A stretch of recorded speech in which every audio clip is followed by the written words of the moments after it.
চার দেওয়ালের বাড়িটা আমার কাছে কখনোই ঘর নয়, যদি না সেইখানে থাকা মানুষগুলোর সাথে আমার মনের মিল হয়। Hello everyone, this is Ivy, welcome back to my channel ইসাস ডায়েরিজের নতুন সকালে তোমাদের সকলকে একটা ওয়ার্ম ওয়েলকাম জানাই। কি সকালবেলা ভাবলাম অনেকটা সময় আছে হাতে, মেয়েটা স্কুলে গেছে, বড় নেই, বেরিয়ে গেছে, তাহলে এমন কিছু পেন্টিং কাজ করা যাক যে কাজগুলো আমরা সাধারণত ন্যাস্টি ওয়ার্ক বলে মনে করি এবং যেগুলো আমরা করাটা অ্যাভয়েডই করি।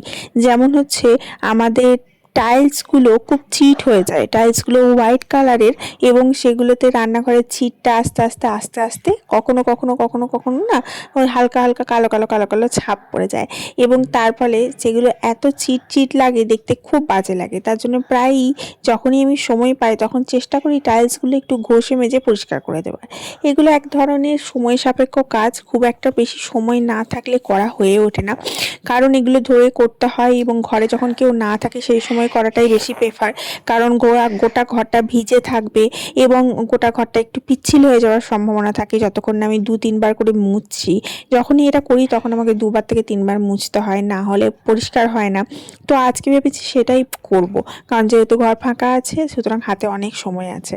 তো এখন ঘরটা ঝাঁট দেওয়ার আগে আমি যেগুলো ইনিশিয়াল কাজ করে থাকি সেটা হচ্ছে যত ঘরের আসবাবপত্র যে কটা তুলে দেওয়া যায় সে কটা তুলে দিয়ে ওপরে, যেমন সোফার ওপরে, ডাইনিং টেবিলের ওপরে, খাটের ওপরে, তাহলে ঘরটা ঝাঁট পোছা করতে অনেকটা ইজি হয়ে যায় আমার মনে হয়।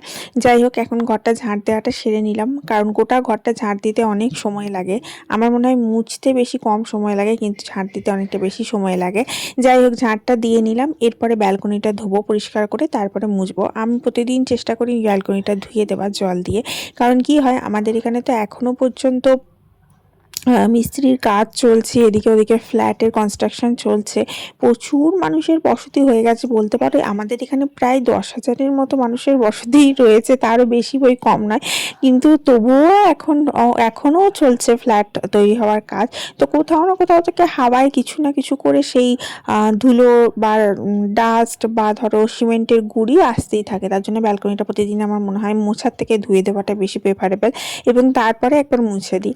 এরপরেও আবার হয় না, এখন আবার শীতকাল যায় যায়, গ্রীষ্মকাল আসে আসে, এমন একটা পাতা ঝরার ওয়েদার। তার জন্য কি হয়, পাতাগুলো ঝরে ঝরে ব্যালকনিতে পড়তেই থাকে, সেগুলোও পরিষ্কার করতে হয়। আর সেগুলো আমি কি করি, একবার লাঞ্চ টাঞ্চ করার পরে একবার ঝাঁট দিয়ে দেওয়ার চেষ্টা করি, তাতে পরিষ্কার থাকে ব্যালকনিটা।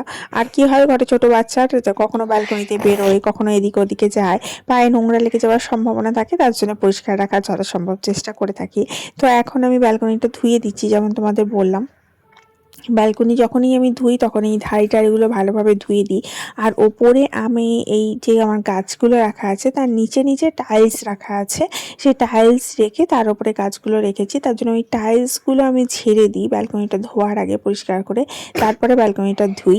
আমার মনে হয় এতে পরিষ্কার থাকে বেশি, কারণ গাছের তলায় যে ডিসগুলো আমি দিয়ে রেখেছি সেগুলো তো অতটা পরিষ্কার করা হয়ে ওঠে না, কিন্তু এই টাইলসটা প্রতিদিন আমি ঝেড়ে পরিষ্কার করে দেওয়ার চেষ্টা করি। আসলে কি হয়, ফ্ল্যাটে থাকতে গেলে না কিছু কিছু সতর্কতা অবলম্বন করতে হয়। যেমন যখন তখন আমি যেখানে সেখানে থেকে জল ফেলতে পারি না নিচে, কারণ আমার নিচে আরও একটা ফ্যামিলি বসবাস করছে, তাদের অসুবিধা হতে পারে।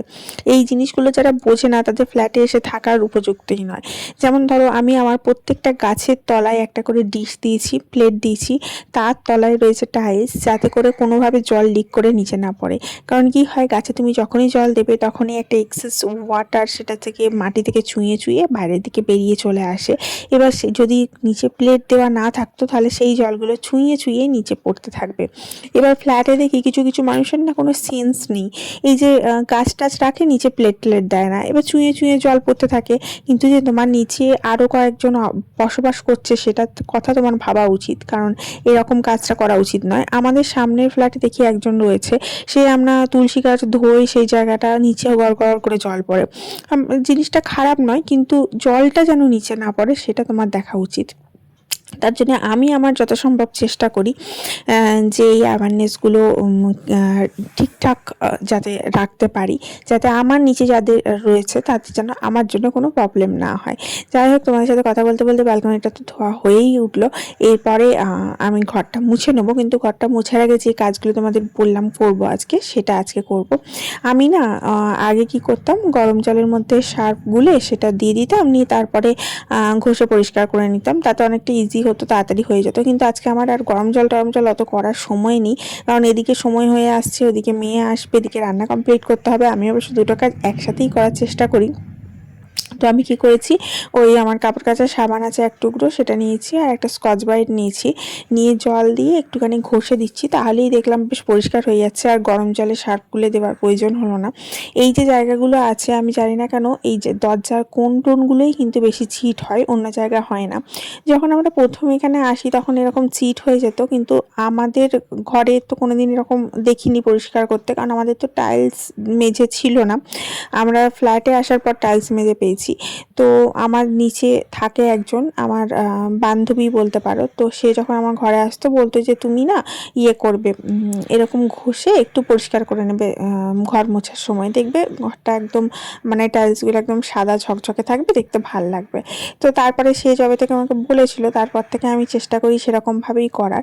আর এই টাইলসের মাঝখানে মাঝখানে খাঁজে না একটু ময়লা জমে যায়, কালো হয়ে যায়, দেখতে খুব বাজে লাগে। তার জন্য যখনই সময় পাই আর যেখানটায় দেখি ছিট হয়েছে সেই জায়গাটায় এইভাবে ঘষে একটু পরিষ্কার করে নিই, তাহলে দেখি খুব চকচক করে এবং একদম নিট অ্যান্ড ক্লিন রাখে। এবার অনেকের যদি খুব বেশি চিট হয়, অনেক দিনের বেশি চিট হয়, তাহলে দেখবে টাইলস পরিষ্কার করার জন্য একটা আলাদা হারপিক কিনতে পাওয়া যায়। যেমন বাথরুম পরিষ্কার করার একটা হারপিক কিনতে পাওয়া যায়, ওরকম টাইলস পরিষ্কার করার একটা আলাদা কিনতে পাওয়া যায়, সেটা ইউজ করে কিন্তু পরিষ্কার করতে পারে। কিন্তু সেটা হচ্ছে অনেক দিনে যদি জমা ময়লা থাকে, যদি উঠতে না চাইলে তখন। কিন্তু আমারটা যেমন হচ্ছে খুব একটা বেশি ময়লা হয় না, কারণ ওই যে আমি প্রায়ই পরিষ্কার করতে থাকি, তার জন্য এই হালকা করে ঘষে দিলেই কিন্তু সুন্দর পরিষ্কার হয়ে যায়। এই যে দেখো, আমি এখান থেকে দেখে কিন্তু তুমি যেহেতু ক্যামেরাতে রয়েছে, ক্যামেরাতে কিন্তু দেখে তুমি বুঝতে পারবে না যে কতটা ছিট হয়েছে। আর সামনে ক্লোজ আপ নিলে হয়তো অতটা বোঝা যেত, কিন্তু দেখে মনে হচ্ছে খুবই পরিষ্কার রয়েছে, আমি এমনিই ঘষছি, কিন্তু তা নয়, কিন্তু প্রচুর চিট হয়েছিল, ওই জায়গাগুলো কালো কালো কালো কালো দাগ হয়ে গেছিলো। কিন্তু পরিষ্কার দেওয়া করার ফলে বিশ্বাস করো এত ঝকঝক তকতক করছে, দেখে যেন মনে হচ্ছে ওই দিকেই তাকিয়ে বসে থাকি। আর দেখবে ঘরের যদি কোনো কোণা নোংরা হয়, সেই দিকেই তোমার চোখ বেশি যাবে, মনে হবে যেন ওইখানটাই নোংরা, ওইখানটাই নোংরা, এরকম চোখ পড়ে যাবে। কিন্তু যদি সব পরিষ্কার পরিচ্ছন্ন থাকে, তাহলে কোনো জায়গাটা খারাপ লাগবে না, বরঞ্চ বেশি মনটা স্বতঃস্ফূর্ত থাকবে ঘরের মধ্যে। যাই হোক, আজকে একটু মাছ ভাত রান্না করে নিয়েছি সকাল সকাল, দিয়ে কাজে লেগে পড়েছি। যেমন বললাম, ঘরটা ফাঁকা ছিল এবং অনেকটা সময় ছিল, তো ভাবলাম আজকে এই কাজগুলো করে নেওয়া যাক। তো যাই হোক, তোমরা কিন্তু অবশ্যই ভিডিওটাতে একটা লাইক করো, ঝটাপট শেয়ার করে দিও, আর চ্যানেলটা অবশ্যই অবশ্যই সাবস্ক্রাইব করে নিও, ঠিক আছে? মনে থাকবে তো, আর যেন মনে করাতে না হয়। কিচেন রুমটাতে যে বিশাল আমার চিট হয় এরকম কিন্তু নয়, কখনো কখনো দেখি এই টাইলসগুলোতে হালকা হালকা কোনাগুলো চিট পড়ে যায়, হয়তো মোছা খুব একটা কোনারগুলো ভালো হয় না, বা ধুলোবালি ওড়ে, জানি না কি সামহাও। মাঝখানে যে চিট হয়, মাঝখানে কোনো জায়গায় চিট নেই, দরজার টোনাগুলোই দেখি একটু চিট হচ্ছে। জানি না এটা সবার ঘরে হয় না, শুধু আমার ঘরেই হয়, জানি না কোথায় কি হয়। যাই হোক, অনেক সময় দেখা যায় যে ওই কোনাগুলোতে, মানে দরজার কোনাগুলো ভালো ফিনিশিং থাকে না অনেক সময় ফ্ল্যাটে, তখন সেখানে ধুলো ময়লা জমে থাকে। তো সেই কোনাগুলো ফিনিশিংগুলো আমি খুব ভালো খেয়াল রেখে করেছিলাম, তার জন্য ওই কোনাগুলোতে কোনো ধুলোবালি জমে না, কিন্তু চিটটা হতে থাকে। অনেকের ঘরে যখন ফ্ল্যাটে যায় তখন দেখি কোনাগুলো ফিনিশিং ভালো নেই বলে ওখানে ধুলো ময়লাগুলো, মানে যেটা ঝাড় দিচ্ছে হচ্ছে, সেই ঝাড় দিতে দিতে ওই ধুলো ময়লাগুলো এখানে জমা হয়ে যাচ্ছে। তার জন্য কোনাগুলো যদি ফিনিশিং ভালো না থাকে, ওখানে এমসিল টেমসিল দিয়ে একটু ফিনিশিংটা ঠিকঠাক করে নেওয়াই কিন্তু বুদ্ধিমানের কাজ। আবার আর একটা জিনিস প্রবলেম হয়েছিল, আমরা যখন প্রথমে এসেছিলাম তখন এই দরজাগুলো লাগিয়েছিল, তো নতুন নতুন ফ্ল্যাটে দরজার যে নিচে গজাল লাগানো থাকে, সেই গজালগুলোকে সরায়নি, নিয়ে একবার কি হলো, আমার মেয়ে ছুটতে ছুটতে হঠাৎ করে পড়ে গেল, ওর নাকটা কেটে গেছিলো ওই গজালে ধাক্কা লেগে। তোর জন্য এই সমস্ত ছোটোখাটো জিনিসগুলো ফ্ল্যাট ঘরে থাকতে গেলে একটু দেখে শুনে নেওয়াই ভালো। যাই হোক চলো, আমার এদিকে হয়ে গেল। আমি এবার ঘরটা ছটাপট মুছে নেবো, তাহলেই একদম পরিষ্কার পরিচ্ছন্ন হয়ে যাবে। আর তোমাদেরকে আমি চানটা করে এসে দেখাচ্ছি লাঞ্চে কি প্রিপারেশন করলাম। আর ওদিকে ব্যালকনি ট্যালকনি মোছা আমার হয়ে গেছে। এখানগুলো যেহেতু মানে ঘষছি, তার জন্য মুছতে আমার একটু সময় লাগছে। এই যে জলটাতে একবার মুছলাম না, এই জলটা আর একবার ফেলে দেবো, দিয়ে আর একবার মুছবো, তাহলে একটু পরিষ্কার হয়ে যাবে। না হলে কি হয়, একটু চ্যাট চ্যাট করে, একটু ফেনা ফেনা সাবান সাবান থেকে যায়, তখন ভালো লাগে না, জিনিসটা একটু খারাপ লাগে। আর ছোপ ছোপ হয়ে যায় আর কি। আর যখনই টাইলস পরিষ্কার করি না, ওই সাইডের উপরে যে ধাইটগুলো রয়েছে, যেটা এইমাত্র মুছলাম, ওইটাও আমি অবশ্যই পরিষ্কার করি, কারণ ওখানেও কিন্তু বেশ ছোপ পড়ে যায়। যাই হোক চলো, তোমাদের লাঞ্চ মেনুটা দেখাই। খুব একটা বেশি কিছু আজকে লাঞ্চে রান্না করিনি। উচ্ছে আলু ভাজা করেছিলাম, আমার ভীষণ ফেভারিট। তার সাথে মাছের তেল ভাজা করেছিলাম পেঁয়াজ দিয়ে, ভীষণ পছন্দের। আর মাছের কালিয়া করেছিলাম, এটাও আমার ভীষণ পছন্দের। এই দিয়ে আজকে লাঞ্চ।